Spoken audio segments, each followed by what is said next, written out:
दोस्तों, इस वीडियो में हम वन पंच मैन मांगा के चैप्टर 104 का रिव्यू करने वाले हैं, जिसका टाइटल है बैक। और दोस्तों, अगर आपने इससे पहले वाले चैप्टर्स नहीं देखे तो उसकी प्लेलिस्ट की लिंक मैंने कमेंट और डिस्क्रिप्शन बॉक्स में दे रखी है, तो आप वहां पर जाकर देख सकते हैं। तो जैसा कि पिछले चैप्टर में हमने देखा था कि सुपर एस और अमाई मास्क एक दूसरे के सामने खड़े होते हैं और सुपर एस अमाई मास्क को अपने साथ करने का ऑफर देती है, लेकिन अमाई मास्क माना कर देता है और वो उन सभी मेंबर्स को मारने वाला था। लेकिन तभी वहां पर इयान आ जाता और उन पर अटैक करके बेहोश कर डालता और अमाई मास्क सुपर एस को पकड़ लेता और इयान को गुस्से में बहुत कुछ बोलता। तो इयान भी समझ जाता अमाई मास्क में कुछ तो गड़बड़ है। लेकिन तभी सुपर एस अमाई मास्क के चेहरे पर अटैक कर डालती है और उसके चेहरे पर क्रैक निकल आते हैं और सुपर एस उसे मॉन्स्टर बोलती है, लेकिन अमाई मास्क उसे खत्म कर डालता और लास्ट में अमाई मास्क इयान को प्राइवेट फोर्स को संभालने दे देता है। तो चलिए इस चैप्टर को स्टार्ट करते हैं। चैप्टर की स्टार्टिंग में हम देखते हैं कि इयान और बाकी लोग अपने हाथ को ऊपर करके चल रहे होते हैं। तभी कुछ मॉन्स्टर बोलते हैं, ओए तुम लोग इन्हें कहाँ ले जा रहे हो? तो कैप्टन टोंगारा बोलता, हमें सुपर एस ने ऑर्डर दिया है कि इन पकड़े हुए हीरोज को हम लॉर्ड गिरो गिरो के पास ले जाएं। और इयान रोकर बोलता, मैं तुमसे भीख मांगता हूँ, प्लीज़ हमें छोड़ दो। और ओकामा इताची अपनी मम्मी को याद करने लगता है। तो वो मॉन्स्टर बोलते, जल्दी ये लोग नरक में जाने वाले, वहाँ पर इन्हें टॉर्चर के कई सारे कोर्स मिलेंगे, जैसे कि इन्हें जलाएंगे और काटेंगे। लेकिन ऐसा नहीं लगता ये हीरोज कुछ ज़्यादा है, तो क्यों ना हम इनमें से कुछ खा ले। और वो मॉन्स्टर इयान को पकड़ने जाता है, लेकिन तभी वो सब लोग मॉन्स्टर पर अटैक कर देते हैं। तो कैप्टन टोंगारा बोलता है, देखा तुम कैसा भी नाटक कर लो, ये लोग तुम पर अटैक जरूर करेंगे। तो इयान बोलता है, सच कहूँ मुझे लगा ये ट्रिक काम कर जाएगी। तभी एक मॉन्स्टर बोलता है, क्या ये लोग सुपर एस के हिप्नोटिस से बाहर निकल गए हैं? इसका मतलब ये लोग अभी तक जो रो रहे थे वो सब एक नाटक था। और असामी और नोरिया मिलकर एक मॉन्स्टर को किक मारते हैं। तो शोशी बोलता, अटैक करते रहो जब तक हम यहाँ से बाहर ना निकल जाएं, और इन लोगों ने हमारी जो बेइज्जती की है उसका बदला जरूर लेंगे। और शोशी उस मॉन्स्टर को एक किक मारकर उसका पूरा सर उड़ा डालता है और गोमागो और शेंशन मिलकर दो मॉन्स्टर को आपस में ही टकरा डालते और कैप्टन टोंगारा और शिम्फी मिलकर दो मॉन्स्टर को बॉडी स्लैम देते हैं। ये देखकर बूसरी बोलता है, ये लोग तो काफी बहादुर है ना? तो ओकामा इटाची बोलती है, लगता है ये लोग मॉन्स्टर पर अपना गुस्सा उतार रहे हैं। तो कैप्टन टोंगारा बोलता है, बात असल में ये है कि अगर हमने उस हॉस्टेज को नहीं बचाया तो हमें पैसे नहीं मिलेंगे। तो ओकामा इटाची बोलती है, ओ सच्चाई ये है। तभी इयान को कुछ फील होता और वो कैप्टन टोंगारा को चौकन्ना करना चाहता, लेकिन कैप्टन टोंगारा इयान को पीछे धक्का मार देता है। तभी अचानक जमीन के नीचे से एक मॉन्स्टर निकलता है, लेकिन कैप्टन टोंगारा उसे गन से शूट कर डालता है। और ओकामा इटाची बोलती है, इयान तुम ठीक तो ना? तो कैप्टन टोंगारा बोलता है, ध्यान रखो बच्चे, जब मैं काम कर रहा हूँ तब अचानक मेरे पीछे मत आ जाया करो। तो ओकामा इटाची बोलती, इस बात का ध्यान तुम्हें रखना चाहिए बेवकूफ, ये तुम्हारे साथ ही है और तुम खुद को लीडर बोलते हो, लेकिन तुम तो बहुत बड़े नौसिखिए हो।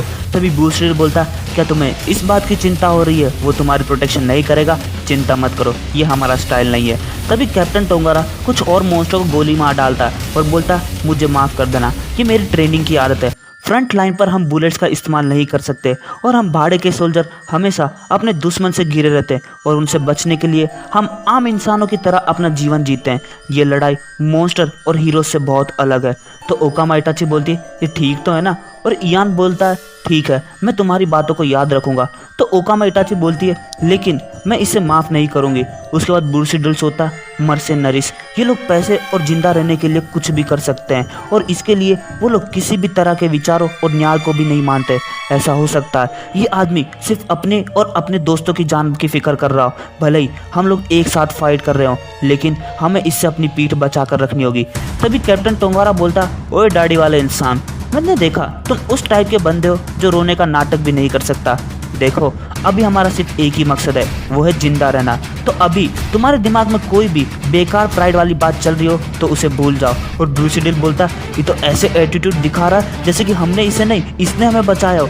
तभी अचानक जमीन के नीचे से बहुत सारे कांटे निकल आते हैं और एक बड़ा सा कांटा शिम्फी के हाथ में घुस जाता है। तो इयान बोलता है, नीचे कुछ तो है। और इयान और बाकी लोग मिलकर उस जगह को एकदम स्क्वायर शेप में काट डालते हैं और वो लोग नीचे गिरने लगते हैं। तो इयान बोलता है, कैप्टन ऊपर का फ्लोर हम तुम पर छोड़ते हैं। और वो लोग नीचे आकर गिरते हैं और उनके सामने एक बहुत बड़ी परछाई दिखती है। और तभी कोई बोलता है, जैसे मक्खी फंसेगी जाल में वैसे ही हीरोज फंसेंगे मेरे बाल में। और वो मिस्टर डेविल लॉन्ग हेयर होता है तो ब्रूसी डिल बोलता तो उसका हथियार उसके बाल है। और ओकामा इटाची को कुछ होने लगता और सोचती है कितना खूबसूरत है, क्या वो मेरे साथ फ्लर्ट कर रहा है? लेकिन मैं उसे रिप्लाई नहीं दे सकती क्योंकि वो मास्टर है और मैं हीरो, ये प्यार कबूल नहीं हो सकता, अब्बा नहीं मानेंगे।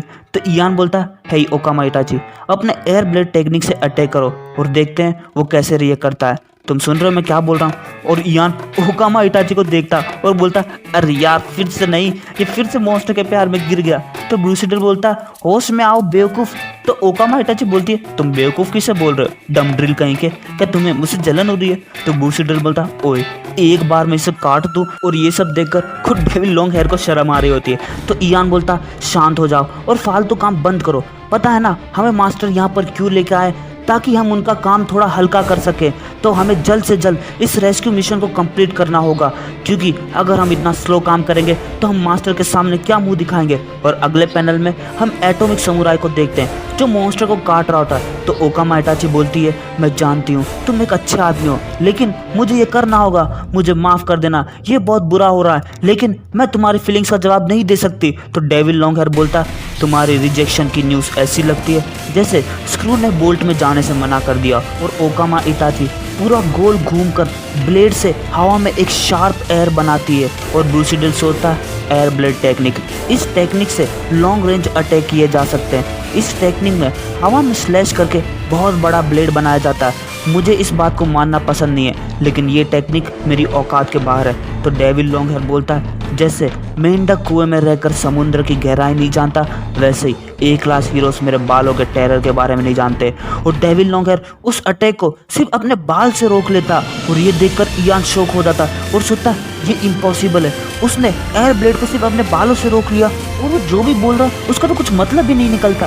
तभी ब्रूसी डिल बोलता है कामा तुम्हारे नीचे देखो। और डेविल लॉन्ग हेयर का एक बाल ओकामा इटाची के पैर में घुस जाता है, लेकिन ओकामा इटाची जंप मारकर उन बालों को काट डालती है। और तभी कुछ और बाल ओकामा इटाची पर अटैक करते हैं, लेकिन ब्रूसी डिल उन्हें काट डालता और बोलता है ये बहुत बड़ी मुसीबत होने वाली है। तो इयान बोलता है इस मॉन्स्टर के बाल की धार तलवार से भी ज़्यादा पैनी है, ये बड़े आराम से हमारे आर्मर और बॉडी दोनों को चीर सकता है, उसके एक भी अटैक को हम नज़रअंदाज नहीं कर सकते। और इयान सोचता है अभी तो हमें ऊपर वाले मॉन्स्टर को भी हराना है, लेकिन हम लोग उस प्राइवेट स्क्वाड को नीचे नहीं बुला सकते और यहाँ से निकल भी नहीं सकते। और डेविल लॉन्ग हेयर वापिस से अपने बालों से अटैक कर डालता है। तो इयान अपनी आँख को बंद कर लेता और बस अपना ब्लेड घुमाने लगता और बोलता है उसके अटैक्स को अपनी आंखों से फॉलो करने की कोशिश मत करो, तुम्हें सिर्फ उस मर्डरस ऑरा को फील करना है जो उसके बालों में से तुम्हें मारने के लिए निकल रहा है, और अपने रिफ्लेक्सेस से अटैक करते रहो। तो डेविल लॉन्ग हेयर बोलता है जैसे पत्ते नमक से सूख जाते हैं वैसे ही तुम भी मेरे बालों से सूख जाओगे। तो इयान बोलता है एक इंसान के सर पर 1 लाख बाल होते हैं और हमारे पास सिर्फ 3 ब्लेड है, तो हर एक बाल को काटना होगा। एक मोमेंट के लिए भी रुकना तुम्हारे लिए बहुत खतरनाक हो सकता है, तो अपने डिफेंस को बिल्कुल भी डाउन मत करना। और वो तीनों बालों को काट रहे होते हैं। तभी ब्रूसी ड्रिल के ब्लेड में बहुत सारे बाल फंस जाते हैं, लेकिन ब्रूसी ड्रिल उसके अंदर से एक और ब्लेड निकालता और उन सभी बालों को काट डालता और वापस से अपने पुराने वाले ब्लेड में फिट कर लेता। तो ओकामा इटाची बोलती है हमारे स्लैशिंग और उस मॉन्स्टर के अटैक ने हमें एक सॉल्यूशन दे दिया है। तो ब्रूसी ड्रिल बोलता है बिल्कुल सही बात है, बिना स्किल के सिर्फ उसके मर्डरस ऑरा को फील करना है और सिर्फ आगे की तरफ अटैक करते रहना है। तो ओकामा इटाची बोलती है सिर्फ इतना ही नहीं, इससे हमें अपने पीछे होने वाले अटैक की भी चिंता नहीं करनी पड़ेगी। तो इयान बोलता है बिल्कुल सही बात है। तो ब्रूसी ड्रिल बोलता है आखिर तुम्हें हुआ क्या है, क्या तुमने कुछ उल्टा सीधा खा लिया या फिर तुम वापिस से प्यार में गिर गए हो? तो ओकामा इटाची बोलती है बिल्कुल नहीं। तभी डेविल लॉन्ग हेयर बोलता है जैसे कैंडल्स हवा का सामना करती है वैसे तुम भी अपनी मौत का सामना कर रहे हो। तो इयान बोलता है तुम कहना क्या चाहते हो, मुझे तो कुछ भी नहीं समझ में आ रहा। और इयान सोचता है अगर तुम्हारी टाइमिंग सही हुई तो तुम अपनी सुरक्षा के साथ साथ अटैक भी कर पाओगे। और बोलता है सिर्फ 1 लाख बाल की बात है, उन सबको महसूस करके काट डालो। अगले पैनल में हम सिम्फी और नोरिया को देखते हैं जो एक मॉन्स्टर के पीछे भाग रहे होते हैं। तभी वो मॉन्स्टर गायब हो जाता है और कोई आवाज़ आती है और जैसे ही नोरिया देखती है तो सिम्फी को बोलती है वहाँ मत जाओ, वहाँ पर बहुत खतरनाक मॉन्स्टर है। और वो पिग गॉड होता है जो ग्रेट फूड टब को खा रहा होता है। तो दोस्तों ये वीडियो यहीं खत्म होता है। उम्मीद करता हूँ आपको वीडियो पसंद आया हो। वीडियो पसंद आया हो तो वीडियो पर कमेंट करना और चैनल को सब्सक्राइब करना। वीडियो देखने के लिए शुक्रिया। मिलते हैं आपसे अगले वीडियो में, तब तक के लिए मज़े करो।